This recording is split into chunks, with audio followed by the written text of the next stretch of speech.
Cracking. Yeah, to say thanks for rocking up. I mean, what a great week. There's been so much stuff going on with the big reboot.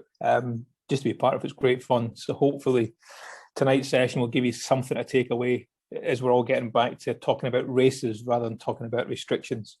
As I say, obviously, the three of us online tonight. Keep an eye on the chat box.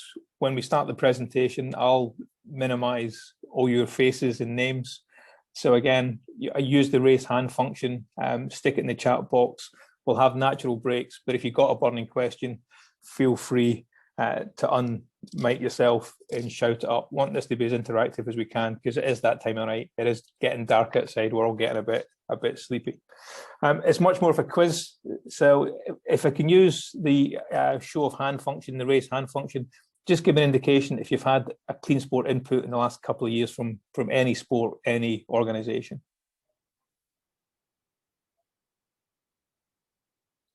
Yeah, we've got a thumbs up from Paul. Abigail's up there. I've got a real thumbs up from the other Paul. I can still see you guys. So Tom's up there as well. And Neve. Cracking. So some good information in the room. So again, that community of practice that we always talk about, Anthony's given us a tick. Share experiences. If it's someone that you know, please anonymize it rather than talking about names as we speak about it, and just a little bit of respect in the room as we go on and do it that way. Second chance, we'll throw it up again. Anybody been through the joys of a doping control? No. Oh, I don't know if your hand's still raised, Neve, or whether it's possibly a couple of you, maybe not. We'll talk about doping control. Tonight's session really is a bit more about signposting. We'll give you some websites. It's about keeping sport clean for the coaches, for the parents in the room. I'm sure that if we didn't think the sport was clean, we'd really struggle to say to athletes, hey, let's get on the start line. So that's where we're going to be at. Got you working already. We've had some show of hands, see how good people are switched on with annotations. For those of a certain age, a little bit of blankety blank. So you might want to use a chat box if you want to unmute and fill in the gaps. What do you think the missing words actually say?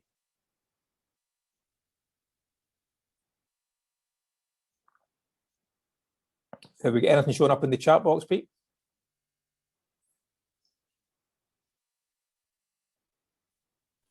Not yet. Not yet. This was supposed to be easy. We've got Tom Dickerson, your responsibility. Yeah. So that's the bottom line. Oh, someone's trying to write in there. That's Paul is writing. That's going to kill me because I'm going to have to clear that now before I can move on screen. So that's absolutely killed me doing that. But yeah, so we've got your responsibility as the bottom bit. So just shout it rather than have me clear everything, because I've got to clear everything before I can move screen. And you're trying to test me as a facilitator here. Make it easy. Strict liability, your body, your responsibility. And that's pretty much the cornerstone of all clean sport and anti-doping. No matter who recommends stuff to you, no matter what you get prescribed by the doctor, whatever is in your body, the buck stops with you as the athlete. So for the parents in the room, if you're the one buying the supplements or the energy gels or the protein bars and giving it to the athletes, even though you're the one with the bank of mum and dad, the responsibility would sit with that athlete should they get called to doping control. So we'll have a strap line at UK Anti-Doping. First one of the night, strict liability, your body, your responsibility. So a little bit of a quiz. This will get you in the chat box, hopefully, as we go along. So if you're taking medication, whether it be shop bought, over-the-counter medication, or whether it be prescribed, where do you check it? So I've given you a clue. You know that you can check it. So how are you going to check it? Which one of these, A, B, C, or D? Again, if you want to unmic and shout up, if you want to stick it in the chat box. I can see the chat box then filling up.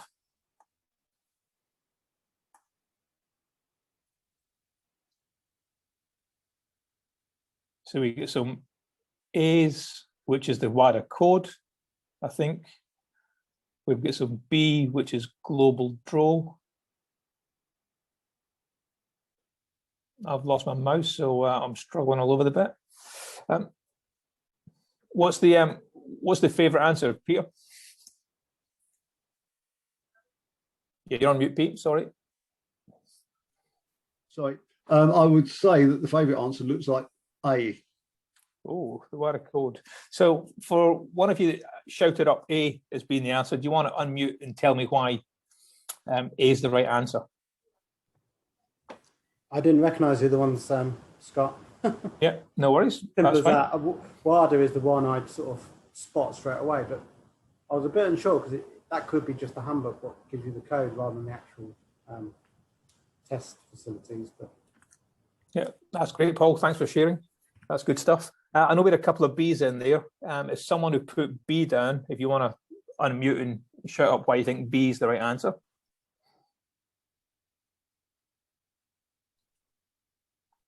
I put B, the global DRO, because I remember it from doing the accredited anti-doping advisor qualification. I was wondering if I remember everything, but I remember that. Yeah, good stuff, Abigail. Thank you for that. Yeah, you can go through the code. The code will signpost you to a thing called the prohibited list, which is written in a very chemical type way. It's got all the sort of proper chemical names for it. Global draw, global DRO is the easy option for the point of view that you can go on there and have a look at it. This is what it looks like. So the big flags obviously tell you the countries that have signed up to it. And it's pretty much the country's anti-doping organization or national anti-doping organization that sign up to it. So you can see the ones we've got there. You can type in what you're looking for, get the spelling correct. It doesn't always, I always spell salbutamol wrong. I always put an extra bit in it. So I struggle a little bit with salbutamol. So again, make sure you get the spelling correct as we go on. It comes up as it's shown if you do it online on the right-hand side there. You normally get a green box with a tick, an amber box with a little warning signal, and a red box with a cross. So even if you're colorblind, you could normally work out what the symbols mean for the point of view if tick's good, cross isn't. If it's got a little warning sign, then normally where it's got conditions, you'll see stuff in there. So for asthma medication, for example, it will come up with a condition on it, and that relates to how much you can take per day of your asthma inhaler. So that's what it looks like. That was one of the COVID jabs up there, because one of the questions we're getting asked quite a bit just now is, are the COVID jabs safe? So I think that was the AstraZeneca one that I used up there as an example. Even although you have those signatories up there that are showing up in the flags, obviously not every country lets you take medication in. So just now we're doing a lot of work with athletes that are getting ready to go to Japan, 100 days to go. And again, some of the medication, Japan actually won't let you bring in across the border. So we're doing stuff with medical teams to make sure they can get everything that athletes need. If you do it on a bigger screen so we can see it, so this is what it looks like. And the things to really look out for on this, have you spelt it correctly, as we spoke about? Which way are you taking the product? So is it inhalation? Is it tablet? Is it injection? How are you actually taking it? Is it banned in competition, out of competition? What's the state with regards to in and out of competition? You'll see that there's a unique reference number. I think I've scrolled it through too quick, maybe not too sure. There's a unique reference number down here that you'll see. And the unique reference number is obviously your record keeping. So for the point of view of due diligence and actually being able to prove that you've checked whether the stuff is good or not, that's obviously a key thing. So we'll talk about record keeping. Back to that strict liability, your body, your responsibility. So for record keeping, every search on Global Draw, you get a unique reference number. So that's quite a key thing. We'll talk about the fact we're going to print or save the copy. Whether it's saved as a PDF, you can save it direct as a PDF on some of the sites. And the last thing we're going to do is tell, check, and ask. spoke about that. We love a strap line. So tell, check, and ask. So tell your GP you're an athlete that could be subject of a doping control, because any member of British Triathlon and the home nations could be subject of doping control at a race. And tell your GP about global draw. We work in a really lovely little bubble here. We're in a unique bubble being involved in sport and actually going to some of these countries and doing some of the stuff that we do. A lot of GPs won't have heard of global draw. They won't have any idea about medication in and out of competition. Check, back to that, your responsibility. You're the athlete, or it's up to the athlete that you're working with to check it themselves. But again, a fanciful world, an ideal world, you're going to sit down with your GP, you're going to have this conversation, and you're going to say, hey, have a look at global draw. I know you've only got 8 minutes, but let's have a look at global draw as well. And this is what it looks like, and we can check it together. And ask, is this the best medication for my condition that's going to keep me healthy? That wouldn't show up as being banned in or out of competition.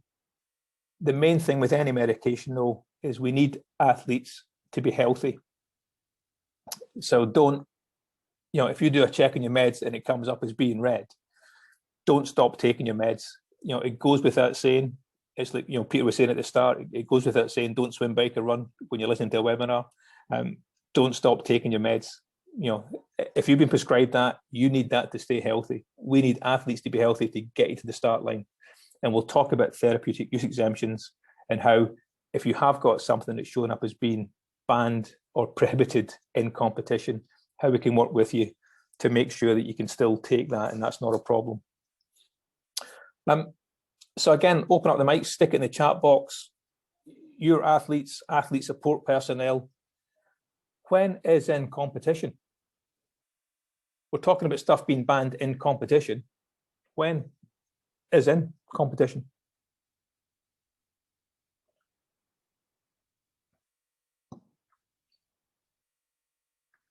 It's gone ever so quiet.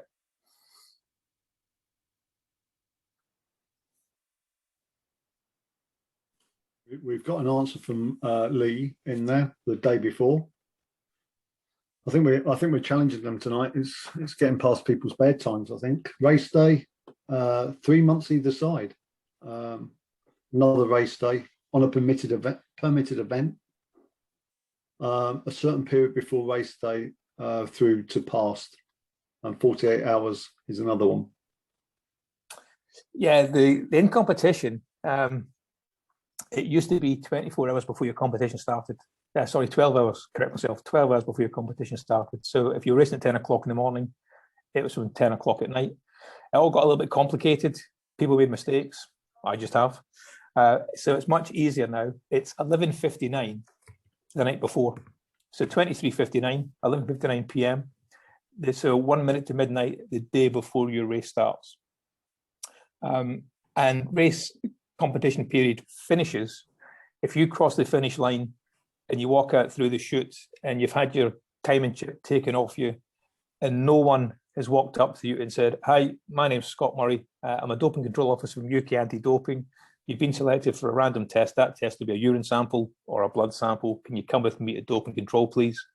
Your competition's finished. So if you get out through the finish chute and you've handed in all the bits you've got to hand in and you're socializing with your mates, then you're probably no longer in competition and do it that way. So 1 minute to midnight from before until when you walk out through the finish chute, and you're happy because of the processes you've nailed during the course of your race.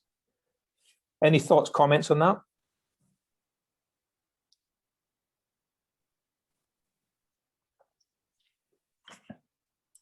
Nothing coming in the chat room, Scott. That's fine. Well, I'll shuffle it on. So again, therapeutic use exemptions, TUEs, as they're often referred to.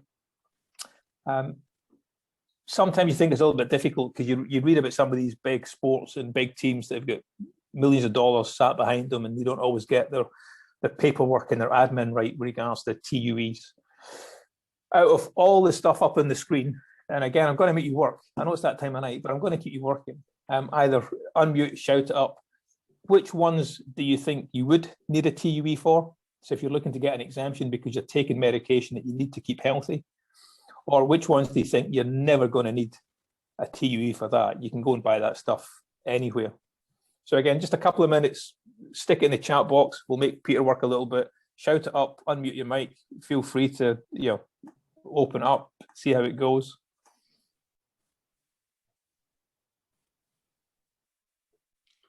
We've got asthma needs a TUE, asthma yes, IV infusion. Yep. All the above may need a TUE is another.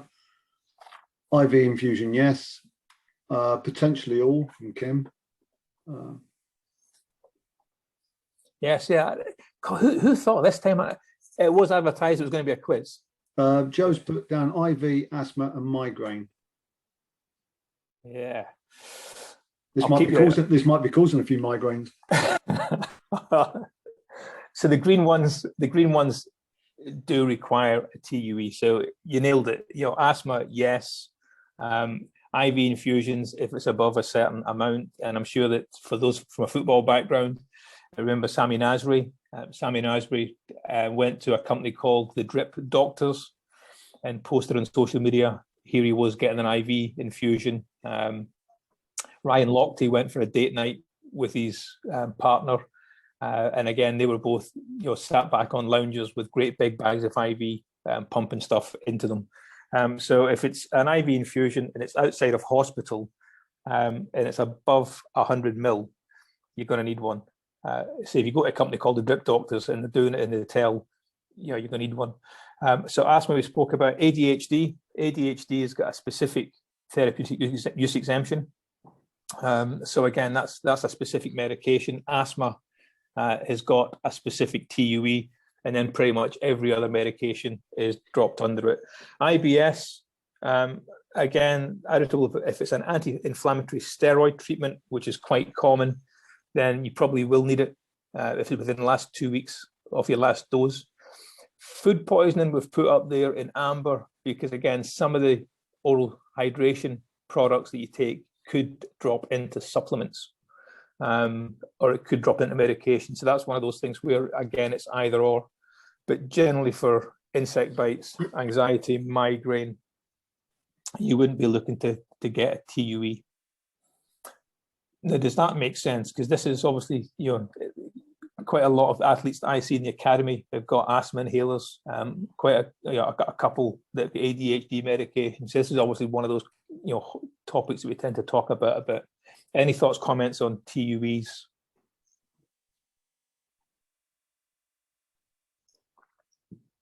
Nothing coming in at the moment, Scott. That's all right. No. So we're back to that tell, check, ask. So strict liability, your body, your responsibility. General medication, we're talking about tell, check, ask. And this is another one where we talk about that tell, check, and ask. For most athletes that we see and we work with, it's going to be a retroactive, which means that you've done the age group race, or you've done a cycling time trial, and you've crossed the finish line, and someone walks up to you and says, you've been selected for doping control. And you go away and you do the test and you come back. And you think to yourself, wow, I take asthma medication. That's going to show up in that test. You've got 5 days. If you get notification from UCAD that there's something in your sample that requires further explanation, asthma medication, for example, you've got 5 days to then get all your medical records together to send into UCAD. So what we talk about with regards to tell, check, ask again is if you've gone to the UCAD site, they've got a Gucci little thing called a TUE wizard. And you can type in where you are and you can put in your medical details and it'll sort of say, yes, for this medication, consider getting a TUE. You can go onto the UCAD site, you can print off the actual paper forms of the TUE for ADHD medication, asthma medication, or general medication. And with the athletes I'm working with, and it is pie in the sky, I appreciate that, we'll print them off and start saying to them, take them down and drop them into your doctors. So that if you do phone up reception and sort of say, hi, this is state of play, I've been subject of a doping control, I need to get all my medical records together in 5 days, at least you've done all that you can, because you've pre-warned and had that stuck in your medical records, the fact that this is what UCAD would look for, because there's some specific tests with regards to asthma that the doctor has to provide evidence on. There's some specific tests, there's some specific actions around about ADHD. They have to show your recovery plan or your treatment plan on ADHD as well. So it's not just as simple as them writing back and saying, yeah, I'm Scott Murray's doctor, and yeah, I can, this guy needs this medication. There's a whole lot of more stuff worth having a read. Say all this stuff's on the UCAD site. You can go on there, just type in TUEs. You can play with the TUE wizard, and it shows you what you need to put in place if yourself as an athlete or some of the athletes you're supporting or working with need to get that information together. You've pretty much got to send it into UK Anti-Doping within 5 days.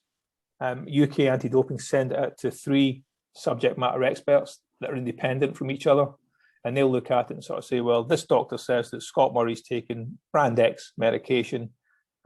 Is that currently the best medication he can take for his condition? Yes, it is. Is it performance enhancing? No, it isn't. And if they can answer those sort of questions, then it tends to be the fact that, I should get a TUE granted for the medication I'm taking. It's usually a 7-day turnaround from UK Anti-Doping. So you send the stuff in 7 days. If I wasn't happy with what UK Anti-Doping were saying, so they come back and say, no, you're not going to get one, I've then got a 10-day window to appeal it. So it does happen pretty quick. So that's why, as I say, trying to get the information for your GP in the first instance, because I'm sure we've all phoned up the GP at some point and they sort of said, we've got an appointment in 10 days time. Oh, it's okay then. I'll be fine by then. Don't worry about it. So the timelines normally cause a little bit of consternation. That's something we can't control. That's the way it is. It's 5-day turnaround. But does that make sense for the point of view that unless you're an elite athlete in the national testing pool and you're filling in your 1 hour slot a day, that for most of the athletes we work with, it'll be a retroactive application. Got a thumbs up from Paul, got a nod from Paul. Good stuff. Scott, I've just got a question in here from Kim. She might need to unmute because I'm not sure what it means. Kim said, are we expecting all back of the back first timers to get TUE for their inhalers? Yeah, sorry, it's not actually Kim. I'm just using their iPad. Yeah, I'm a trainee TO at the moment. It's supposed to say back of the pack.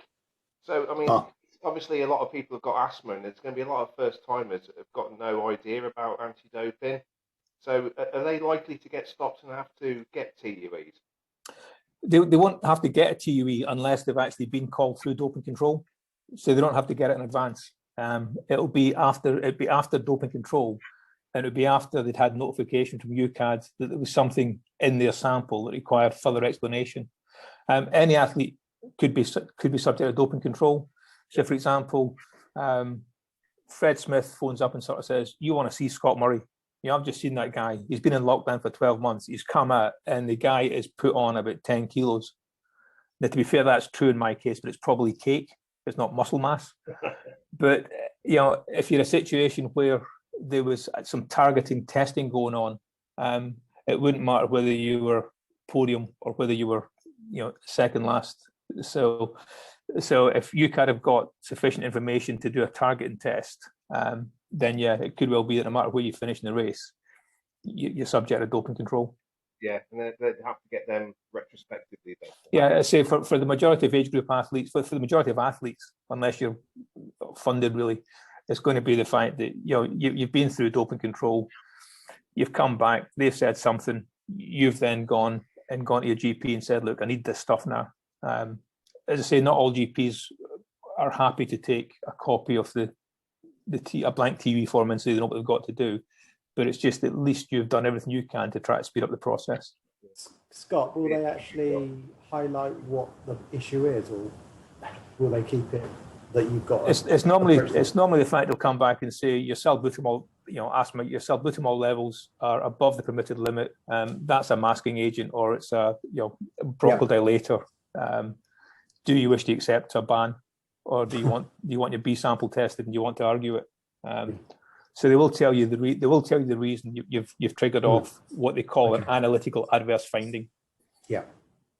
But I think there's only been 2 age group championships where athletes have been tested. Hamburg about 12 years ago, and they were at Glasgow. They did have doping control officers. Certainly at youth and junior races. At the junior races, we're starting to see it. Super League have it. Yeah, so it is coming in, through the point of view of trying to keep the sport really clean. Just now, there's currently about 18 athletes banned. There's 9 showing up on the ITU list as being, World Triathlon list as being banned. There's 9 showing up on Ironman. Different lists, different athletes. So again, it's not joined up. And again, if an athlete got banned in time trialing, really difficult to know if they came across and did a triathlon. So yeah, there's still some gaps in the market. Cracking, TUEs, supplements. Right, fastest finger first. How many pots and pills and potions are on that table? No, I wouldn't do that to you. I like the fact he's having a salad. Obviously UK anti-doping in British Triathlon, we advocate a food first approach. I'm not too sure if he's necessarily picked up on what a food first approach is, given what he's got on the table. I could leave it there. Supplements, there are no guarantees. I think that's doing a slight disservice, but I've still got some time left in the clock, so we'll push it on a little bit more. What do you see in that image? What do you see?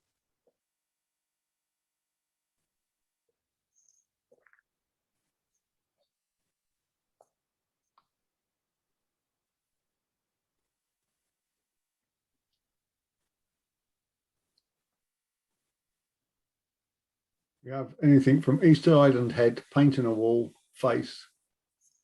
Does anybody see someone wearing a hooded parka looking into a cave?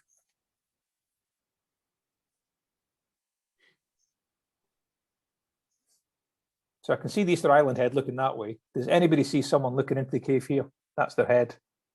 Back, that's the back. Legs and feet. No? I'm going to go with that. And the reason I'm going to go, the reason I'm going to a cheesy link, it's someone wearing a big parka, or as I'm going to call it, an anorak. You've got to love a cheesy link. Got to love a cheesy link. So I'll give you a clue. Anorak. I've given you the first couple. What does the N, the R, and the C stand for?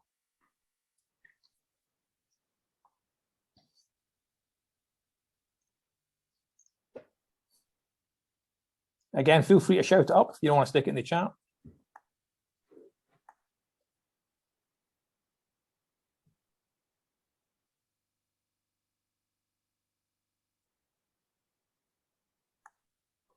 I don't know if they're making you water card, Peter, but they're obviously no. I think they're a little bit stumped on this one. Tom's come up with name for the first one, for the N. I'll put you all at your misery. Supplements. So I want sticky messages, strict liability, your body, your responsibility, medication, tell, check, ask. Supplements, anorak. Assess the need, assess the risk, assess the consequences. About 44% of all the anti-doping failures at London 2012 were due to supplements and supplement contamination. There is no, I can get in the back garden tonight and knock out some Scott Murray's Suns Out, Guns Out chocolate protein powder, stick it up on the internet, and there's absolutely no regulation on what's in there. Unlike medication, no regulation at all with supplementation. So all supplements are dodgy. There are no guarantees, regardless of what manufacturers stick up on their website. There are no guarantees with supplements. How do you know you need to take a supplement? And that's the question I'll leave with you. How do you know you actually need that supplement? Who said you need to take it? Is it your GP? Is it a qualified registered dietitian? But why do you think you need to take that supplement? Spoke about it, totally unregulated, massive, massive health consequences. Regardless of anything else, regards to possibly failing a drugs test or a doping control, but massive, massive health risk with it. And again, the consequences around about it. So how do you know you need it? That's the question I'm always going to, speak about when we talk about supplements. Why are you actually taking what you're taking? You can do some risk minimization. So we're back to you guys having to do some record keeping. Informed Sport is the third-party risk minimization site that UK Anti-Doping tend to recommend athletes check their products through. That's what the screenshot looks like. Again, it's risk minimization. There are no guarantees for supplements. I think I might have mentioned that. I might mention it again just to make sure. And this is what you talk about here. People talk about batch testing. So you've got a warehouse full of powder. Someone's gone in, got a teaspoon for the far left-hand corner, analysed it and said, yeah, the little bit that we analysed at this big warehouse looked okay, didn't contain anything it shouldn't contain. That all gets packaged up. It gets a stamp on it and a number. That comes out to you. So you can see, obviously, I put some OT stuff up there for the point of view that they're obviously one of British Triathlon's partners. But this is the record keeping that I advise athletes to do. It's a little bit out of date now because obviously you can tell with the screenshot. I had some tablets, some product, and on the bottom of it was this batch number 225599, and the expiry date on it was 09/2019. So I've gone on to Informed Sport and I've checked for this particular company's product, and I can see that there was a batch number 225599. And it was due to expire in September 2019, and it was actually tested in 2017.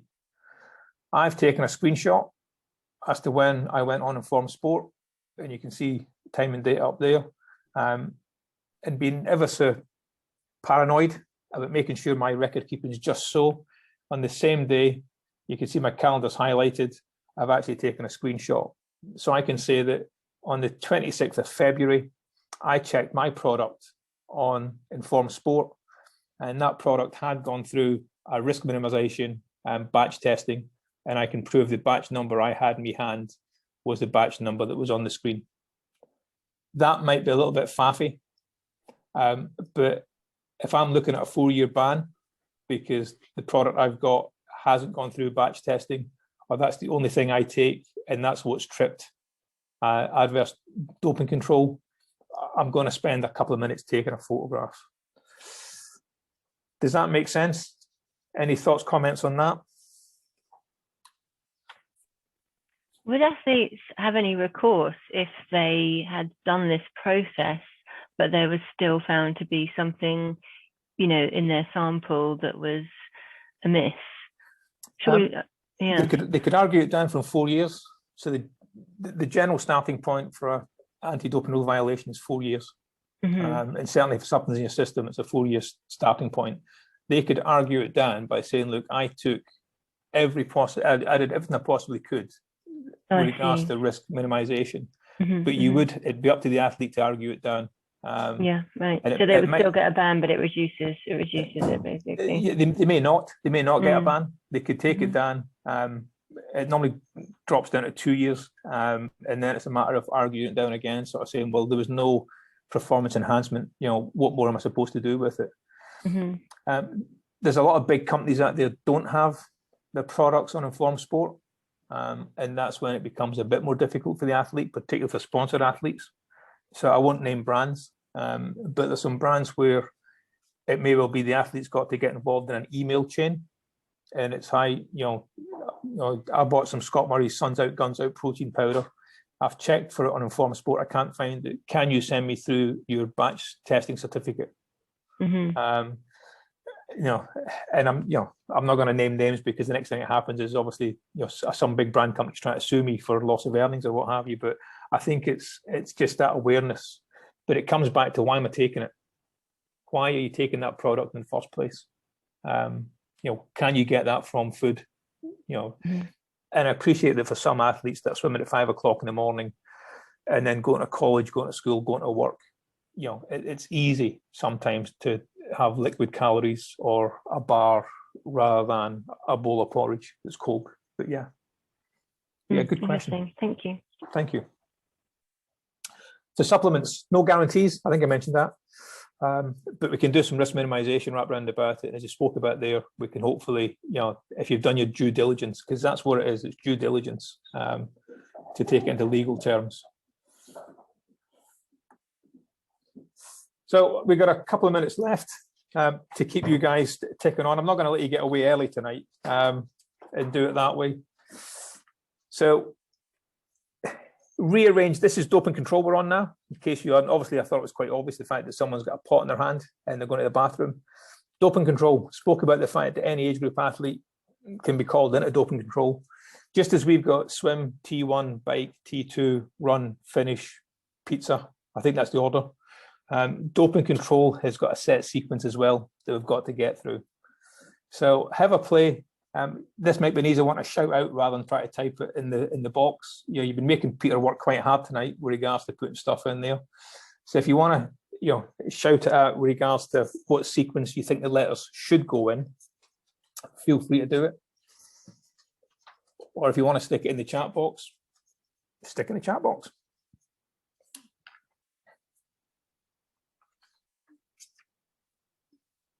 I'll see if I can bring the chat box up. Save Peter a bit of work tonight. I don't know if that's a comment, Paul, with regards to where we are in the night or not, but I've got to say that's what I was just wondering. Have we got to that stage? I think we go for the F is the first part of the sequence. Yeah. And then someone's gone by followed by D. Well, in fact, someone's gone for the whole. Kim's gone for the whole lot. A, F, E, G, D, B, C, H. That's like a poor man's countdown, isn't it? Yeah, it is a little bit. I'm definitely the poor man's countdown. This is what it should look like. So again, I don't want to fry your brains before you go to bed. It's not one of those Tuesday night or Wednesday night swim sets where you're absolutely fried. F, notification. Someone will identify themselves as a doping control officer. Ask you to come to doping control, which is where you're going in A. You have got rights and responsibilities if you get notified for doping control. Too many to mention tonight.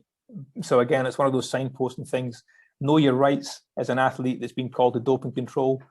Know your responsibilities. You can delay going to doping control in certain circumstances.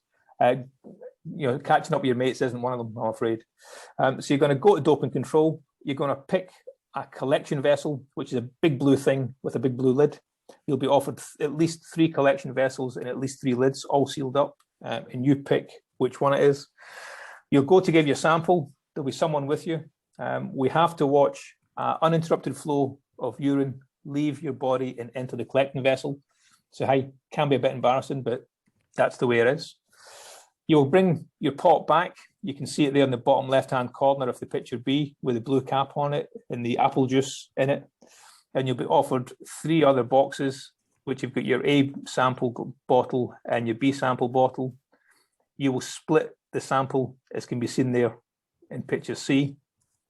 Seal the bottles up, and then whatever's left in the bottom of your big collection vessel gets tested for what we call the urine-specific gravity, making sure that your pee's not too watery, and we can actually test what's in it. And then lastly, you've got to sign all the forms and you get a copy of the form that's anonymized.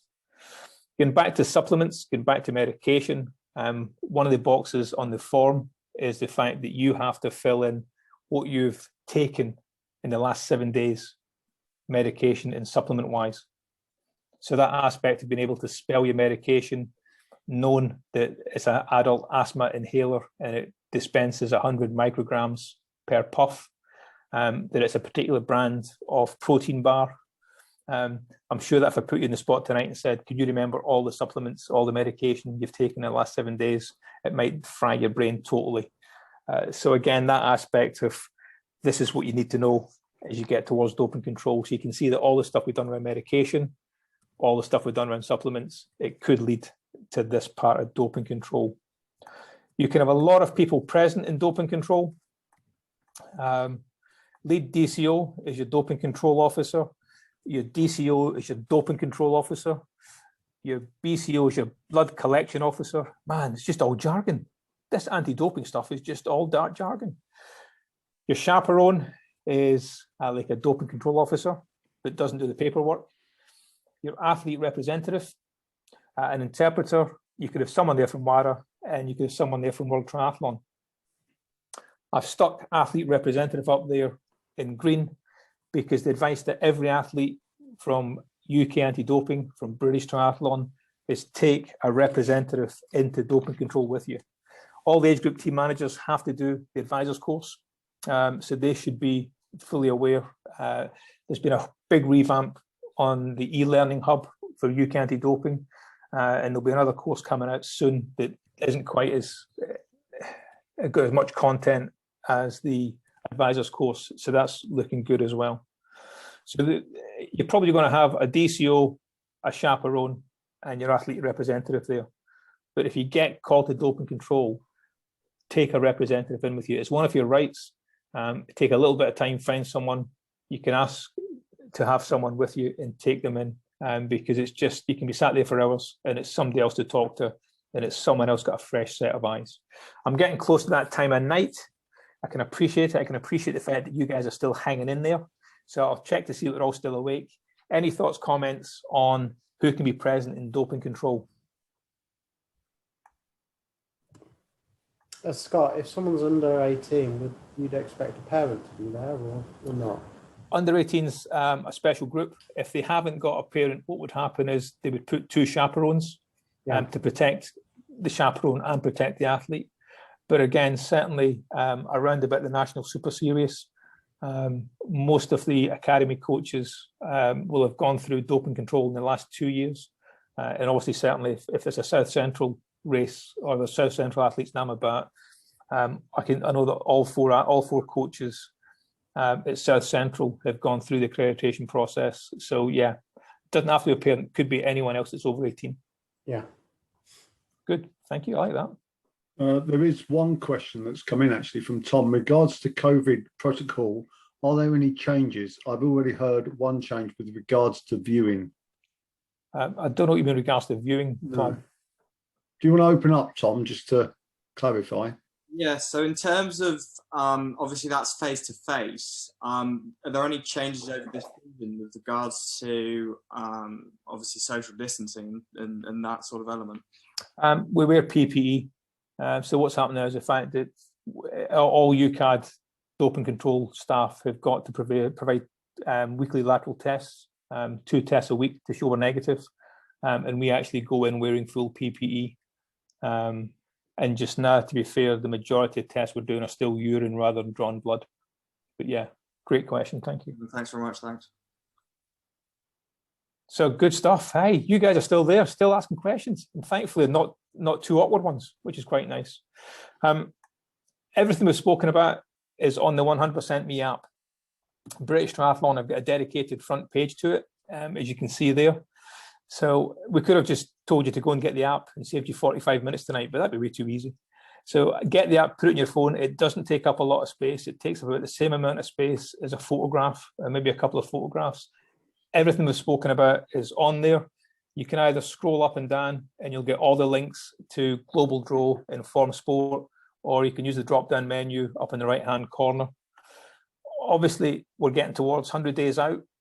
Squeaky. Squeaky's a dog that rocks up at every major games. Squeaky's all over the place on social media. Just as Peter was saying at the start, get all over social media with regards to the big reboot and praise and celebrate what British Triathlon's doing. I tag Squeaky into it as well. Squeaky loves some stuff on social media. Likes to get involved all over the place. So you can be more Squeaky. You can follow Squeaky on Instagram and at Twitter. I've got to plug Squeaky if nothing else. I'm not selling any other products tonight, and we'll do it that way. Thank you for your time. Thank you for your engagement. It's great to see energy in the room at this time of night. I feel as though you should all be doing it on turbos if you get that much energy. But obviously, any questions for myself, any questions for Peter? Yeah, and Scott, I've just also put into the chat box, I put the link to the British Triathlon Clean Sport pages. Okay. And if anyone's got any questions after tonight, I've also put in there the contact of British Triathlon, which is Clean Sport at British Triathlon. That's quite easy. So yeah, I put those two links in there just so everyone's aware. There was one earlier. I'm just looking for other questions. No further questions, just one earlier that was of interest. Mike Whitworth said his wife was one of the age groups that was tested at Hamburg in 2008, which I remember well, because that was, I think, the first time that age groupers have been tested at a World Champs. Yeah, and there's a big push just now from WADA and from UCAD and from all national anti-doping organisations about the fact that the first time an athlete comes across clean sport, it shouldn't be at doping control. You know, we've got to up the game with regards to, you know, educating and supporting athletes. And that's why we talk more about clean sport rather than anti-doping. Clean sport's the sort of education and the nice stuff, whereas the anti-doping is a sort of field, you know, rules violations, and they're not so nice side of it. There's no other questions, so I think thank you, Scott, for tonight. It's been really informative. Lots of thank yous in the chat room, lots of positive messages, so really good. I'd just like to say to the audience, we're obviously on for another night tomorrow night. We've got a drop-in session at 6 o'clock, followed by Training Peaks. Then we've got the Performance Pathway, and then last at 9 o'clock we've got Mark Buckingham, who's one of our athletes, for a question and answer session. So look forward to seeing you all there tomorrow night. And Scott, thank you for presenting tonight, and thank you for everyone for attending. Yeah, no worries at all. Again, really any good. questions, feel free to ping me direct. That's not a problem as well. If it's just a general chit chat, I can talk about this stuff all night.